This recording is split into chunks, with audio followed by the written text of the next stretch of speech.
எல்லாருக்கும் வந்து கண்டிப்பா தெரிஞ்சு போச்சு. என்ன செய்யலாங்கிறது அரசு வந்து இப்ப வந்து பரிசீலனை செஞ்சுக்கிட்டு இருக்க மாதிரி தான் ஒரு கருத்து நிலவு. அதே மாதிரி நம்ம பதிவாளர், நம்ம துணைவேந்தர் பொறுப்பு இவங்களுக்கெல்லாம் கூட நல்லா இப்ப நம்ம அரசு வந்து இது சம்பந்தமா என்ன செய்யலாங்கிறத ஆலோசனை செஞ்சுக்கிட்டு இருக்க மாதிரி ஒரு கருத்து நிலவு.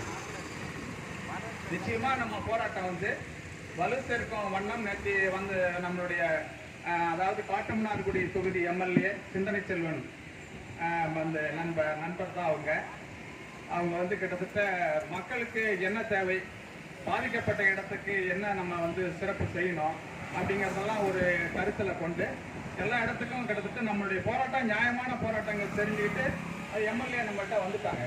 குறிப்பாக என்னன்னா இங்கே வந்து நம்மளுடைய அண்ணாமலை பல்கலைக்கழகத்தில் ஆட்சி மன்ற குழு உறுப்பினராக இருக்காங்க. ஒரு சிண்டிகேட் மெம்பரே வந்து கேட்குற அளவுக்கு நம்ம போராட்டத்தில் வந்து நம்மளுடைய கோரிக்கை என்ன அப்படிங்கிற கேட்குற அளவுக்கு இருக்குன்னா அதில் முழுமையாக 100% நியாயம் இருக்குங்கிறது அவங்களுக்கு தெரியுது. அதனால தான் வந்து நேற்று தொடர்ந்து நம்மகிட்ட 2-3 முறை இங்கே வந்து நம்மளுடைய தொடர்ந்து இது சம்பந்தமாக அவங்க அனலைஸ் பண்ணி கேட்டுக்கிட்டு தான் இருக்காங்க. அதனால இந்த நேரத்தில் ஒரு பெரிய பாராட்டு கொடுக்குறோம். ரெண்டாவது, நம்ம போராட்டம் முடிஞ்ச உடனே பார்த்தீங்கன்னா நம்ம எல்லாம் ஒரு மனசில் ஒரு சின்னமான முடிவு என்னன்னா, நம்ம போராட்டம் நிச்சயமாக வெற்றி அடைஞ்சிரும். வெற்றி அடைஞ்ச பிறகு நமக்கு யாரெல்லாம் குரல் கொடுத்து நம்மளுடைய பிரச்சனையை தீர்க்கணும்னு முன் வந்தாங்க எல்லாருக்குமே ஒரு ஒருங்கிணைப்பாளர், துணை நான் தாழ்மையாக கேட்டுக்கொள்றது என்னன்னா, அவங்க எல்லாருக்கும் ஒரு சிறப்பான ஒரு பாராட்டு நம்ம கொடுக்கணும். ஏன்னா இப்போ நம்ம ஒரு இடத்த தேர்வு செய்து இதே நம்ம வெற்றி பெற்ற இடத்துலேருந்து அவங்க எல்லாரையும் கூப்பிட்டு அவங்களுடைய ஒத்துழைப்புக்கு நம்ம வந்து ஒரு சிறந்த ஒரு பெரிய பாராட்டை கொடுத்தாக்க நல்லா இருக்குங்கிறத இந்த நேரத்தில் சொல்றேன். ஏன்னா நமக்காக ஒரு குரல் கொடுக்குறாங்க, அவங்கள நம்ம மறக்கக்கூடாது. எப்பயுமே நம்ம செய்த நன்றியை வந்து நம்ம வந்து மறந்துடக்கூடாது. ஒரு ரூபா ஒரு ஆபத்துக்கு கொடுத்தா கூட அதை நம்ம மறக்காம இருக்கோம். சில சமயத்துல சில பேர் மறந்துடுறாங்க, அது என்ன தெரியல. ஆனா நான் வந்து அதை நினைச்சுக்கிட்டே இருக்கேன், ஒரு வாரமா நினைச்சுக்கிட்டு இருக்கேன். இந்த போராட்டத்துக்கு வந்து கிட்டத்தட்ட 30 நாளா இப்ப 29 நாளா போராடிட்டு இருக்கோம். நமக்காக பல அரசியல் கட்சிகள், சமூக ஆர்வலர்கள், நம்மளுடைய அதாவது தோழர்கள் நிறைய பேர் வந்துட்டு போறாங்க. ஒரு நாள் வராங்க, ஒரு நாள் வரலன்னா கூட வந்தவங்க எல்லாருக்குமே முக்கியமா அழைப்பு கொடுத்து அதுக்கு ஒரு இதை நம்ம வந்து எல்லாருக்குமே ஒரு சிறந்த ஒரு பாராட்டு நம்ம கொடுக்கணும்னு இந்த நேரத்தில் உங்கள் சார்பாக நான் கேட்டுக்கிறேன். அதனால வந்து பாத்தீங்கன்னா யாரும் தொய்வடைய வேணாம். படிப்படியா நம்ம முன்னேற்றத்துல தான் நம்மளுடைய போராட்டம் இருந்துகிட்டு இருக்கு. என்ன 1-2 கொஞ்சம் வந்து பின்னடைவு ஏற்பட்டாலும் குறிப்பா அந்த ஓய்வு பெற்ற ஊழியர்களுடைய பணப்பை நிச்சயமா கிடைச்சிடும். அதே மாதிரி மற்ற அயற்பணி நம்ம கூட இருக்கிற நம்மளுடைய தோழர்களுடைய பிரச்சனையும் படிப்படியா நடக்குங்கிறது தான் எனக்கு நம்பிக்கை. ஏன்னா இது வந்து நேற்று அண்ணன் தலைவர் வந்து திரும்ப சொல்லியிருக்காங்க. அவங்க வந்து கண்டிப்பா அவங்கள்ட்ட நம்ம சொல்லிட்டாலே, அண்ணன்கிட்ட சொல்லிட்டாலே அவங்க வந்து ஒரு காரியத்தை எடுத்தா நிச்சயமா செஞ்சு கொடுப்பாங்க. இப்ப நாங்களே பல பிரச்சனைகளுக்கெல்லாம் அவங்களை சென்னையில நாங்க போய் பார்ப்போம். சொந்த பிரச்சனையா இருந்தாலும் பொது பிரச்சனையாலும் போய் பார்க்கும்போது அந்த துறை மந்திரிய, அந்த துறை செக்ரட்டரி IAS கூப்பிட்டு உடனே பேச்சுவார்த்தை பண்ணுவாங்க. அந்த ஸ்பாட்லேயே உடனே அந்த போனை போட்டு நான் பலமுறை அவங்கள்ட்ட சென்னையில் சந்திச்சிருக்கேன். அவங்களோட வீட்டில் வேளச்சேரி வீட்லையும் சரி, அசோக் நகர் ஆஃபீஸ்லையும் சரி நாங்கள் பலமுறை பார்த்துருக்கோம். அதனால இப்போ போனால் நம்ம தொகுதியிலேருந்து வந்திருக்கோம், செம்பட்டிலேருந்து வந்திருக்கோம்னு சொன்னாலே உடனே கூப்பிடுவாங்க. ஆனால் ஒரு நாளைக்கு பார்த்தீங்கன்னா அவங்கள பார்க்கறதுக்கு காலையில் வீட்டில் ஒரு 300 பேர் இருப்பாங்க. அங்கே வீட்டில் அந்த 300 பேரையும் சமாளித்து சில பிரச்சனைகள்லாம் தீர்த்துட்டு இது அசோக் நகர் ஆஃபீஸுக்கு போனால் அங்கே 300 பேர் இருப்பாங்க. இதெல்லாம் ஒவ்வொரு பிரச்சனையாக அந்த துறை அந்த ஆஃபீஸு, அந்த அமைச்சர் என்னென்ன யாருக்கு லெட்டர் கொடுக்கணுங்கிறதுலாம் பார்த்தீங்கன்னா உண்மையிலே ஒரு இன்டர்நேஷனல் லெவலில் ஒரு நல்ல தலைவர். நானே சொல்லிட்டு வந்திருக்கேன், பக்கத்திலே ஒரு தேசிய தலைவர் எளிமையாக பார்க்கக்கூடிய ஒரு தலைவர் யாருன்னா நீங்க மட்டும்தான். சில அரசியல் தலைவர் சாதாரண ஒரு MLA கூட சில சமயத்தில் பார்க்க முடியாத ஒரு சுச்சுவேஷன் இருக்கு. ஆனா எளிமையா பார்க்கக்கூடிய ஒரே தலைவர் யாருன்னா அண்ணன் திருமாவர்கள் தான். ஏன்னா நாங்க வந்து அந்த அனுபவம் தான் நாங்க சொல்றோம். இதை வந்து பெருமைப்படுத்தி மிகைப்படுத்தி சொல்றதுக்கு இல்லை. பல முறை நாங்க போயிருக்கோம். உடனே வாங்கன்னு சொல்லிட்டு மற்ற எல்லா வேலையா இருந்தா கூட நம்மளை கூப்பிட்டு என்ன அதுக்கு சொல்யூஷன்ங்கிறதெல்லாம் பார்ப்பாங்க. அதெல்லாம் ரொம்ப எல்லாரும் அதை செய்ய முடியாது, எல்லா அரசியல் கட்சி தலைவரும் செய்ய முடியாது.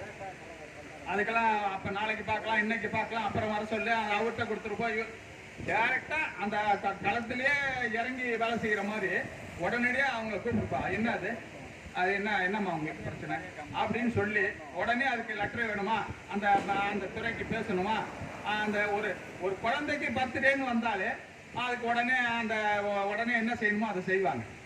அந்த ஒரு காதணி விழா, ஒரு மஞ்சள் நீராட்டு விழாவுக்கு ஒரு பத்திரிக்கை வேணும்னா உடனே எழுதி உடனே அதை கொடுப்பாங்க. உடனே கைப்பட எழுதி வாழ்த்து. ஏன்னா அந்த மாதிரி ஒரு தலைவரை நான் உண்மையிலே பார்க்கல. உண்மையிலே இந்த மாதிரி ஒரு தலைவர்லாம் இருக்கிறது ரொம்ப நம்மலாம் கிடைச்ச தலைவர் தான், நமக்கு அபூர்வம் தான். ஏன்னா எளிமையா நம்மள்கிட்ட பழகுறாரு பாருங்க. போன உடனே நேற்று கூட அங்க பார்த்த உடனே தோல்ல கையை போட்டுக்கிட்டு உடனே நம்மள்கிட்ட வாங்க அப்படின்னு சொல்லி கூப்பிடுறாங்க. ஏன்னா அதெல்லாம் நமக்கு ரொம்ப ஆமா, அதாவது மக்களை மதிக்கக்கூடியவர். எந்த இடத்துலயும் ஒரு பிரச்சனை இருக்குன்னா அது ஆளுங்கட்சியோட சப்போர்ட்டிங்கா இருந்தாலும் இது மக்கள் பிரச்சனை, பாதிக்கப்பட்ட நம்மளுடைய தொகுதி மக்களுக்கு பாதிப்பு இருக்கு அப்படிங்கறதால உடனே களத்துக்கு வராங்க பாருங்க. அதனால இந்த நேரத்துல அவங்களுக்கு எல்லாம் ஒரு பெரிய பாராட்டை நம்ம நன்றியை தெரிவித்துக் கொள்கிறோம். அது மாதிரி பாத்தீங்கன்னாக்கா அதே மாதிரி நேற்று கூட நான் பேசிட்டு இருக்கும்போது சொன்னேன், இந்த வரலாற்று சிறப்புமிக்க இந்த பல்கலைக்கழகத்துல ராஜா இங்க எப்படி இந்த நிலைநாட்டினாங்க, இந்த பல்கலைக்கழகத்தை தோற்றுவிச்சாங்கிறத கூட நேற்று சொல்லிட்டு இருந்தேன். அந்த சமயத்துல தான் வந்தாங்க. அப்ப நம்மளுடைய அத நேற்று கூட அந்த ஒரு நண்பர் சொன்னாரு, அவங்க எல்லாம் போயிட்டாங்க, அதை தொடர்ந்து சொல்லுங்க அப்படின்னு சொன்னாங்க. ஏன்னா நம்ம அண்ணாமலை அரசர், நம்மளுடைய அண்ணாமலை செட்டியார் அவர்கள் நல்ல எண்ணத்தோட நம்ம பல்கலைக்கழகத்தை இங்க கட்டணுங்கிற ஒரு எண்ணத்தோட சிதம்பரத்துல இருந்து பல்லக்கில் வராங்க. பல்லக்கில் இந்த இடத்தெல்லாம் பாக்குறாங்க. பார்த்துட்டு காடு மோடு, ஒரே சப்பலாத்தி காடு, அது இந்த காடு அந்த காடுமா ஒரே கண்ணாமண்ணான்னு கிடைக்கு. இதெல்லாம் பார்த்துட்டு நம்ம எப்படி இந்த பல்கலைக்கழகம் இங்க கட்டுறது அப்படிங்கிறது ஒரு நெகட்டிவான தாட்டு மனசுல தோன்றுது அந்த நேரம்.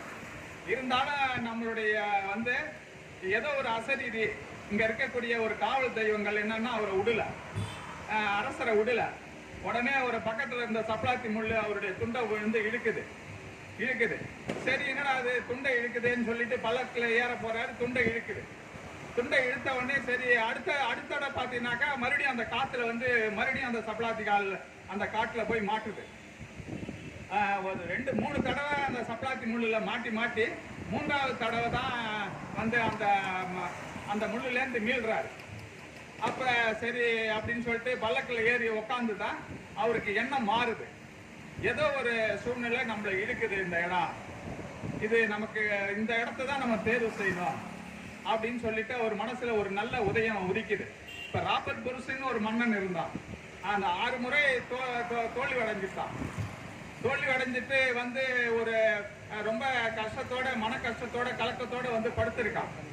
அப்ப படுத்திருக்கும் போது சரி என்னடா நம்ம 6 முறை படையெடுத்தோம், நம்ம தோல்வி அடைஞ்சிட்டோம் அப்படின்னு சொல்லிட்டு படுத்திருக்கும் போது அவனுக்கு மேல ஒரு சிலந்தி கூட்டுல ஏறுது. 6 முறை ஏறி பாக்குது, ஏற முடியல.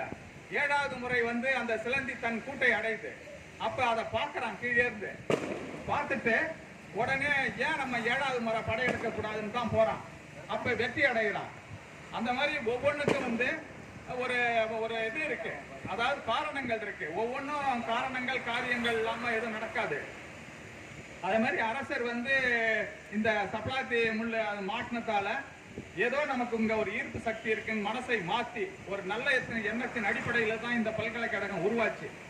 அதெல்லாம் இன்னைக்கு நினைச்சு பார்க்கும்போது அவர் மனசுல நம்ம இந்த பகுதி மக்கள் நல்லா இருக்கணும்னு நினைச்சாரு பாருங்க. அவருடைய புகழ் இன்னும் 1000 வருஷத்துக்கு இருக்கணும். ஏன்னா இந்த பகுதி பின்தங்கி, ஏன்னா இதே காரைக்குடி கானாடு காத்தான்ல கட்டி இருக்கலாம், இல்ல மதுரையில கட்டி இருக்கலாம், இல்ல தென் மாவட்டங்கள்ல கட்டி இருக்கலாம்.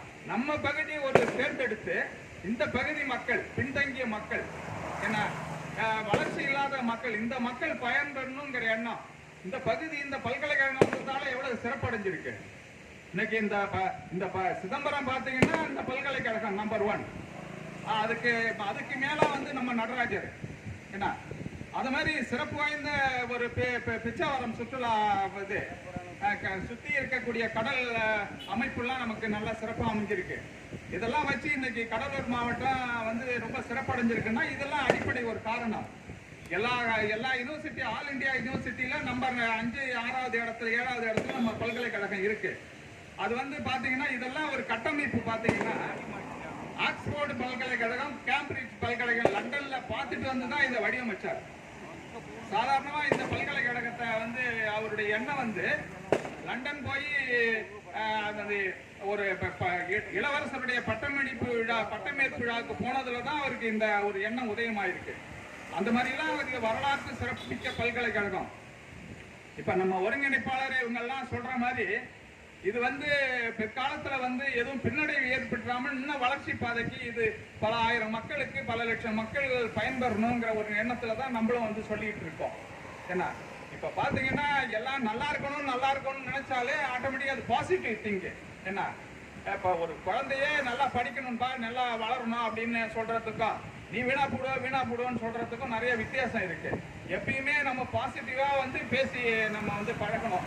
அதனால இப்ப நம்ம வந்து என்ன நினைக்கிறோம், நம்மலாம் ஒரு சாதாரண ஒரு துரும்பு தான்.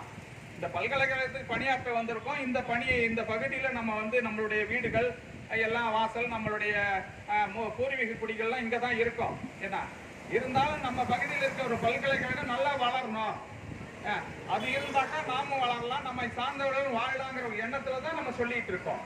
அதனால கண்டிப்பா இந்த பல்கலைக்கழகம் சீரும் சிறப்பாக இன்னும் பல லட்சம் ஆண்டுகள், ஏன்னா இந்த உலகம் இருக்கும் வரை இந்த பல்கலைக்கழகம் இருக்கணும்னு தான் நம்ம நினைச்சுக்கிட்டு இருக்கோம். ஏன்னா இன்னைக்கு புகழ்பெற்ற பல்கலைக்கழகம் சிதம்பரம்னாலே அண்ணாமலை பல்கலைக்கழகமான்னு சொல்லி கேட்கக்கூடிய அளவுக்கு இன்னைக்கு வளர்ந்துருக்கு. அது தொய்வடைஞ்சிடக்கூடாதுங்கிற ஒரு நல்ல எண்ணத்தின் அடிப்படையில தான் நம்மளுடைய ஒருங்கிணைப்பாளர்லாம் சொல்லிட்டு இருக்காங்க.